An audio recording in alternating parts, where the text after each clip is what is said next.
स्वागत है आपका हमारे यूट्यूब चैनल में।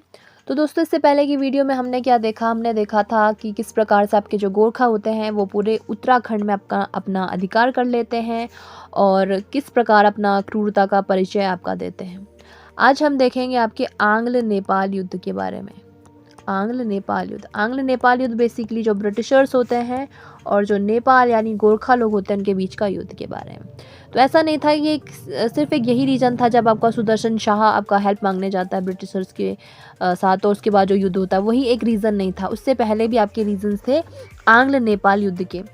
तो बेसिकली क्या होता है, जो आपके ईस्ट इंडिया कंपनी और गोरखा दोनों की ही एक अपनी नीति होती है जिसको बोलते हैं विस्तारवादी नीति, और यही एक नीति होती है जो कारण बनता है इन दोनों के बीच युद्ध का। जहाँ एक और ईस्ट इंडिया कंपनी और ब्रिटिशर्स अपने अधिकार को और ज़्यादा बढ़ा रहे थे, अपने क्षेत्रों को अपने अधीन कर रहे थे, वहीं जो है गोरखा लोग भी बहुत सारे क्षेत्रों को आपके हड़पा रहे थे युद्ध के माध्यम से और क्षेत्रों का विस्तार कर रहे थे। तो यही जो विस्तारवादी नीतियाँ होती है दोनों की तरफ से, ये रीज़न बनती है आपके युद्ध के। तो शुरुआत में क्या होता है दोस्तों, शुरुआत में जो है गोरखपुर का एक बुटवल क्षेत्र होता है, ठीक है, बुटवल प्रांत होता है, ये ईस्ट इंडिया कंपनी के अधीन था। तो यहाँ पे गोरखा लोग क्या कर देते हैं, आपका अधिकार जमा लेते हैं। यहाँ पे जो 200 गांव होते हैं वो उनसे छीन लिए जाते हैं। किससे? आपके जो ब्रिटिशर्स ईस्ट इंडिया कंपनी होती है उनसे जो है 200 गांव आपके छीन ले जाते हैं गोरखा के द्वारा। कहाँ पे? बुटवल प्रांत, जो कि गोरखपुर वाले इलाके में था, ठीक है। और ये क्या था, आपका विस्तारवादी नीति ही थी, जो कि आपके एक तरफ से जो गोरखा लोग अपना रहे थे और दूसरी तरफ से ब्रिटिशर्स अपना रहे थे। तो जो आपके शुरुआत में जो है आपके जो ब्रिटिशर्स होते हैं वो चाहते थे कि भाई जो भी ये विवाद वाला क्षेत्र है इसको सुलझा दिया जाए। तो इसके लिए जो है वो अंग्रेज़ जो होते हैं वो मेजर ब्रैडशाह को भेजते भी हैं नेपाल में कि आपके जो भी विवादित वाला इलाका है उस पर क्या हो जाए, आपकी सुलह हो जाए, किसी तरीके से समझौता हो जाए। लेकिन गोरखा लोग भी पीछे हटने वालों में से नहीं थे। तो वो भी ना तो वो झुकना जानते थे और ऊपर से बहुत ज़्यादा बहादुर थे। तो यही एक रीज़न हुआ आपका फाइनली जो आप लॉर्ड हेस्टिंग्स होते हैं, ठीक है, लॉर्ड हेस्टिंग्स, वो उनका दूसरा नाम क्या था आपका दोस्तों, उनका दूसरा नाम लॉर्ड मोयरा भी था, लॉर्ड मोयरा, ठीक है। तो ये क्या कर देते हैं फाइनली 1 नवंबर 1814 में गोरखाओं के विरुद्ध घोषणा कर देते हैं युद्ध की, ठीक है। अब जब युद्ध की घोषणा करने लग जाते हैं तो ये अपनी सेना को आपके 4 भागों में विभक्त कर देते हैं, ठीक है। कितने भागों में? 4 भागों में, और अलग अलग नेतृत्व प्रदान कर देते हैं। जैसे कि पहला जो सेना होता है उसका नेतृत्व वो प्रदान कर देते हैं मेजर जनरल मार्ले को, ठीक है। और इनको बोला जाता है आप जाइए अपने सेना के साथ और सीधा जो नेपाल की राजधानी है काठमांडू, वहाँ पर क्या करिए, आक्रमण करिए, ठीक है। और जो दूसरी सेना का नेतृत्व दे दिया जाता है वो मेजर जनरल JS वुड को। इनको गोरखपुर में हमला करने के लिए भेजा जाता है, ठीक है। तीसरी सेना का जो नेतृत्व दिया जाता है दोस्तों वो दिया जाता है मेजर जनरल जिलेस्पी, ठीक है, मेजर जनरल जिलेस्पी को दिया जाता है। और उनको दून वाले क्षेत्र में आपके दून में बेसिकली जो भी खलंगा वाला क्षेत्र है वहाँ पे आक्रमण करने के लिए भेज दिया जाता है। इसके बाद जो चौथी सेना का जो नेतृत्व दिया जाता है वो मेजर जनरल ऑक्टरलोनी को दिया जाता है, ठीक है। तो ब्रिटिशर्स क्या करते हैं, अपने सेना को 4 भागों में बांटते हैं। एक को तो भेजा जाता है बिहार वाले इलाके में, जो भी नेपाल की राजधानी होती है काठमांडू में, वहाँ पे हमले के आदेश दे दिए जाते हैं। दूसरा गोरखपुर वाले इलाके में हमले के आदेश दे दिए जाते हैं। तीसरा देहरादून में, और चौथा ऑक्टरलोनी को बोला जाता है आप सतलुज और जो यमुना नदी के बीच वाला इलाका है, मध्यवर्ती जो भी क्षेत्र है, वहाँ पर क्या करिए, आप हमला करिए, ठीक है। तो ये सारे जो क्षेत्र थे वो गोरखाओं ने उन पर अधिकार कर लिया था, और उसी से जो है आपके हटाने के लिए, गोरखाओं को पराजित करने के लिए ब्रिटिशर्स ने अपनी सेना को भेजा था। सबसे पहले क्या होता है दोस्तों, सबसे पहले 24 अक्टूबर को जो ब्रिटिशर्स की सेना होती है वो आपके दून घाटी में पहुंचती है, ठीक है। और वो मोहन खंड दर्रा होता है, उसको पार करके आपके दून घाटी में पहुंचती है, ठीक है। अब जो देहरादून वाला इलाका था वहाँ पर एक था कलुंगा का किला, ठीक है, और नाला पानी का किला, दोनों के दोनों गोरखाओं के अधीन थे, ठीक है। और जो यहाँ पे जो नेतृत्व कर रहा था वो कौन कर रहा था, आपका बलभद्र सिंह थापा कर रहा था, ठीक है। तो ब्रिटिशर्स पहुंचती है आपकी सेना लेके, और जो देहरादून का जो नेतृत्व दे रखा है वो किसको दे रखा था, आपका वो दे रखा था आपका जिलेस्पी को। ठीक है, तो ये अपनी आपके करीब करीब 3000 सेना लेकर के देहरादून पर आक्रमण करने के लिए पहुंच जाता है। तो पूरा जो किला रहता है आपका, कहाँ का, नाला पानी का किला, उसको घेर दिया जाता है। और जहां आपके जिलेस्पी के पास 3000 सैनिक थे, वहीं जो बलभद्र सिंह थापा था, ठीक है, उसके पास 500 क्या थे, आपके सैनिक थे। फिर भी वीरता का परिचय देते हुए जो है बलभद्र सिंह थापा की सेना और जिलेस्पी की सेना जो है आपके आपस में उनका युद्ध होता है। और शुरुआती दौर में क्या होता है, जो बलभद्र सिंह थापा रहता है उस पर भारी पड़ने लग जाता है जिलेस्पी पे। ठीक है, बहुत ज़्यादा बहादुरी के साथ वो लड़ते हैं। और यहाँ तक कि जो है 31 अक्टूबर, ठीक है, 31 अक्टूबर 1814 में, ठीक है, इस युद्ध को क्या बोला जाता है दोस्तों, इस युद्ध को बोला जाता है नाला पानी का युद्ध। नाला पानी का युद्ध, ठीक है, जो कि किसके मध्य होता है, बलभद्र सिंह थापा और जिलेस्पी के नेतृत्व में होता है। तो आपके 31 अक्टूबर 1814 में जो जिलेस्पी होता है आपका मारा जाता है नाला पानी के युद्ध में। ठीक है, जब ये मारा जाता है दोस्तों, उसके बाद ब्रिटिशर्स अपनी और सेना को बुलाते हैं। ठीक है, अपनी सेना में वो बढ़ोतरी करते हैं। और वहीं जो है आपके जो बलभद्र सिंह थापा होता है उसके बाद बहुत लिमिटेड सैनिक होते हैं, फिर भी वो अपनी बहादुरी का परिचय देता है। लेकिन जब वो अपनी सेना बढ़ाई जाती है आपके ब्रिटिशर्स के द्वारा, वो क्या करते हैं, आपके बमबारी स्टार्ट करने लग जाते हैं, जो कलुंगा का किला रहता है वहाँ पे। ठीक है, वहाँ पे आपकी बमबारी करने लग जाते हैं। और जब उसके बाद जब उसकी सेना धीरे धीरे जब कम होने लग जाती है, तो फाइनली जो बलभद्र सिंह थापा होता है वहाँ से भाग जाता है। ठीक है, और जो ब्रिटिशर्स होते हैं वो उनकी इतने बहादुरी की इतनी प्रशंसा करते हैं, इतना इम्प्रेस होते हैं कि वो जिलेस्पी के साथ साथ जो है, जिलेस्पी के साथ साथ जो गोरखा सैनिक जो भी मारे जाते हैं प्लस जो बलभद्र सिंह थापा होता है, उन दोनों का ही स्मारक बना दिया जाता है। कहाँ पे, आपके खलंगा देहरादून वाले इलाके में। ठीक है, तो वो स्मारक आज भी आप देख सकते हैं। एक और है आपका जिलेस्पी और उसकी जो सेना है उनका स्मारक, और एक तरफ है बलभद्र सिंह थापा और उनके सैनिकों का स्मारक। ठीक है, तो ये तो था आपका नाला पानी का युद्ध। इसके बाद क्या होता है दोस्तों, और वही अगर हम गोरखा सैनिकों के बारे में बात करें तो उनकी सेना का जो नेतृत्व कर रहे थे दोस्तों, उनकी सेना का नेतृत्व एक तो कर रहे थे अमर सिंह थापा।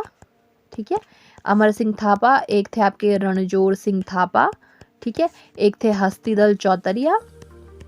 ठीक है, हस्तीदल चौतरिया, एक थे बमशाह। ठीक है, और एक थे चामू भंडारी। ठीक है, ये गोरखाओं की तरफ से थे। ठीक है, अब इसके बाद क्या होता है दोस्तों, एक ब्रिटिश में रहता है हैरेसी। ठीक है, ब्रिटिशर्स की तरफ से रहता है हैरेसी। ये क्या करता है, आपका अल्मोड़ा पर युद्ध करने का प्रयास करता है, अल्मोड़ा पे आक्रमण करने का प्रयास करता है, लेकिन विफल हो जाता है। और इस हैरेसी को बना दिया जाता है बंदी, और बंदी बनाकर इसको रख दिया जाता है आपका दिगाली चौड़ में। कहाँ पे रख दिया जाता है, दिगाली चौड़ में। ठीक है, साथ ही जो है आपके एक मलाऊ का किला रहता है, मलाऊ का किला। यहाँ पे आपके संधि होती है, मलाऊ की संधि किसके मध्य में होती है, ये होती है आपके अमर सिंह थापा। ठीक है, अमर सिंह थापा और जो ऑक्टर लोनी होती है, ऑक्टर लोनी, इनके मध्य क्या होती है, मलाऊ की संधि होती है। इसके दौरान जो है यहाँ पर गोरखा राइफल रखने की बात की जाती है। ठीक है, गोरखा राइफल की स्थापना की बात की जाती है। ठीक है, अप्रैल 23 अप्रैल 1815। ठीक है, ये आपको ये जो है इनकी डेट याद रखनी पड़ेगी। ठीक है, 23 अप्रैल 1815 में होता है गणनाथ डांडा का युद्ध। तो क्वेश्चन में आ सकता है गणनाथ डांडा का युद्ध कब हुआ था, किसके मध्य हुआ था। तो ये होता है आपका गणनाथ डांडा का युद्ध। इसमें दोस्तों क्या होता है, आपका जो हस्तीदल चौतरिया होता है, जो कि गोरखाओं की सेना की तरफ से होता है, हस्तीदल चौतरिया, ये मारा जाता है। और ये इतनी बहादुरी के साथ लड़ता है दोस्तों कि जो ब्रिटिशर्स की सेना होती है वो इसकी बहादुरी की बहुत ज़्यादा क्या करते हैं, प्रशंसा करते हैं। बेसिकली जो निकोलस होता है, कर्नल निकोलस, ये क्या करता है, हस्तीदल चौतरिया की बहादुरी की क्या करता है, बहुत ज़्यादा प्रशंसा करता है। और उसको जो है एज अ रिस्पेक्ट जो है वो सारे के जितने भी आपके ब्रिटिशर सैनिक होते हैं अपनी हैट को, अपनी टोपी को उतारते भी हैं। ठीक है, अब इसके बाद क्या होता है, अप्रैल, ठीक है, 25 अप्रैल 1815 अंग्रेज फिर से क्या करते हैं, आपके अल्मोड़ा पर आक्रमण करते हैं। लेकिन इसमें जो है आपका ब्रिटिशर्स की तरफ से जो आपके नेतृत्व कर रहे थे वो कौन थे, निकोलसन। ठीक है, क्योंकि जो हैरेसी होता है उसको बंदी बना दिया जाता है। उसके बाद दूसरी बार जो आक्रमण करते हैं वो 25 अप्रैल 1815 में करते हैं निकोलसन की तरफ से। ठीक है, और जो गोरखाओं की तरफ से रहता है वो चामू भंडारी रहता है, चामू भंडारी। ठीक है। अब इसके बाद में जो ये हार जाता है चामू भंडारी, तो इनके बीच में संधि हो जाती है अल्मोड़ा की संधि। क्या होती है? अल्मोड़ा की संधि। तो अल्मोड़ा की संधि किसके मध्य होती है? आपके चामू भंडारी और आपके निकोलसन के मध्य। 30 अप्रैल 1815 ये एक संधि होती है आपके गार्डनर और बमशाह के मध्य में। ठीक है। तो धीरे धीरे क्या होने लग जाता है, जो अंग्रेज होते हैं वो गोरखाओं को परास्त करने लग जाते हैं, तो उनके मध्य में संधि होने लग जाती है। ठीक है। अब जो गार्डनर और बमशाह के मध्य जो संधि होती है उसके तहत बोला जाता है कि गोरखाओं को आपको कुमाऊं वाला क्षेत्र क्या करना पड़ेगा? आपका छोड़ना पड़ेगा। इसके लिए वो राजी भी हो जाते हैं। ठीक है। 28 अप्रैल को वो राजी हो जाते हैं कुमाऊं को छोड़ने के लिए। ठीक है। एक और संधि होती है। धीरे धीरे फिर संधियां ही होने लग जाती है, जब धीरे धीरे जब गोरखा लोग क्या होने लग जाते हैं? आपके परास्त होने लग जाते हैं। मलाऊगढ़ की संधि। ठीक है। मलाऊगढ़ की संधि किसके मध्य में होती है? ये होती है अमर सिंह थापा। ठीक है। अमर सिंह थापा और ऑक्टर लोनी के बीच में होती है। ठीक है। ऑक्टर लोनी के बीच में होती है। एक और संधि होती है आपके 2 दिसंबर 1815 में। ठीक है। ये संधि किसके मध्य होती है? आपके गजराज मिश्र। गजराज मिश्र जो नरेश होता है ना आपका, नेपाल नरेश रण बहादुर शाह, उसके गुरु थे। ठीक है। गजराज मिश्र और जो ब्रिटिशर्स की तरफ से थे कर्नल ब्रैडशॉ। ठीक है। इनके मध्य होती है संधि। इसके लिए गजराज मिश्र तो राजी हो जाता है, बट जैसे ये बात आपके नेपाल नरेश को पता चलती है, वो इस संधि से मना कर देता है। इस संधि में क्या था दोस्तों? एक तो प्रस्ताव रखा गया था कि जो गोरखा हैं उनको उत्तराखंड छोड़ना पड़ेगा।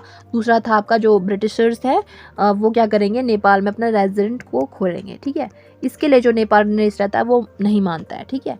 मना कर देता है। फिर यही एक कारण बनता है, फिर से आपके आंग्ल नेपाल युद्ध हो जाता है दोबारा से। ठीक है। आंग्ल नेपाल युद्ध होता है। जब निर्णायक युद्ध आता है आपका, वो भगवानपुर में होता है, उसमें फिर से गोरखाओं की हार हो जाती है। फाइनली जो है आपके संगोली की संधि होती है। ठीक है। संगोली की संधि होती है आपकी कब? वो होती है फाइनली 4 मार्च 1816 में। ठीक है। ये किसके मध्य में होती है? नेपाल सरकार और आपके ब्रिटिशर्स के बीच में होती है। और इस संगोली की संधि को आपका एक्सेप्ट कर लिया जाता है गोरखाओं के द्वारा। अब इस संगोली की संधि हम देखते हैं। संगोली की संधि बेसिकली इसमें क्या होता है? संगोली की संधि में कहा जाता है सबसे पहले जो भी गोरखा हैं उनको क्या छोड़ना पड़ेगा? आपका जितना भी उत्तराखंड है उसको छोड़ के जाना पड़ेगा। दूसरा यह था कि नेपाल में हम क्या खोलेंगे? ब्रिटिशर्स एक रेजिडेंट खोलेंगे। ठीक है। एक ब्रिटिशर्स क्या खोलेंगे? रेजिडेंट खोलेंगे। इसके लिए भी ये मान गए थे। उसके अलावा जो भी आपके गोरखाओं ने जितने भी क्षेत्र को हथिया रखा था आपका, वो सारे के सारे ब्रिटिशर्स के हाथ में आ जाएंगे। अब जैसे एक मंजी वाला इलाका था। ठीक है। मंची वाला एक क्षेत्र था। ठीक है। और एक तीस्ता नदी, इनके बीच में क्या थी? छोटी छोटी पट्टियाँ थी। क्या थी दोस्तों? छोटी छोटी पट्टियाँ थी, छोटे छोटे क्षेत्र थे। इस पे गोरखाओं ने अधिकार कर रखा होगा, तो बाद में इसको किसको दिया जाता है? सिक्किम के राजा को दे दिया जाता है। ठीक है। वहीं जो अवध वाला क्षेत्र है, अवध के कुछ क्षेत्रों पे भी गोरखाओं ने अधिकार कर लिया जाता है, बाद में उसको अवध के नवाब को दे दिया जाता है। ठीक है। और साथ ही जो है जो संगोली की संधि में ही जो टिहरी रियासत है, ठीक है, टिहरी रियासत को दे दिया जाता है किसको? आपके सुदर्शन शाह को। ठीक है। और जो बाकी बचा हुआ क्षेत्र है उसमें वो ब्रिटिशर्स के अधीन हो जाता है और उसको बोला जाता है आपका उसको बनाया जाता है नॉन रेगुलेशन प्रांत। क्या बनाया जाता है? नॉन रेगुलेशन प्रांत। हालांकि बाद में जो है ये 1891 में इसको समाप्त कर दी जाती है नॉन रेगुलेशन की व्यवस्था। ठीक है। और फाइनली 1902 में क्या होता है? संयुक्त प्रांत बनता है। ठीक है। संयुक्त प्रांत में क्या होता है? एक तरफ आगरा और अवध, और इसके साथ साथ उत्तराखंड वाला क्षेत्र भी इसमें मिला दिया जाता है। ठीक है। ये तो था आपका पूरा का पूरा आंग्ल नेपाल युद्ध। थापा के बारे में देखें तो अमर सिंह थापा को दोस्तों जो नेपाल रहते हैं, नेपाल की सरकार क्या बोलती है? उनको काजी की उपाधि दी जाती है। किनको? आपके अमर सिंह थापा को। ठीक है। वहीं अगर रणजोर सिंह थापा की बात करें तो मौला राम ने इनकी तारीफ की थी। ठीक है। मौला राम ने इनको क्या बोला था? दानवीर कर्ण। ठीक है। किनको? आपके रणजोर सिंह थापा को बोला था। ठीक है। और वही एक हस्तीदल चौतरिया था, किसानों के प्रति क्या था आपका? इसका उदार व्यवहार था। ठीक है। तो ये था आपका पूरा का पूरा आपका किस प्रकार से आपके गोरखाओं ने पहले आपका अधिकार किया उत्तराखंड पे, और किस प्रकार से जो ब्रिटिशर्स होते हैं उनको संगौली की संधि के द्वारा उनको उत्तराखंड को छोड़ना पड़ता है। ठीक है। और अब इसके बाद हम नेक्स्ट वीडियो में देखेंगे ब्रिटिशर्स का आपका उत्तराखंड पे किस प्रकार से उन्होंने आपका प्रशासन किया था।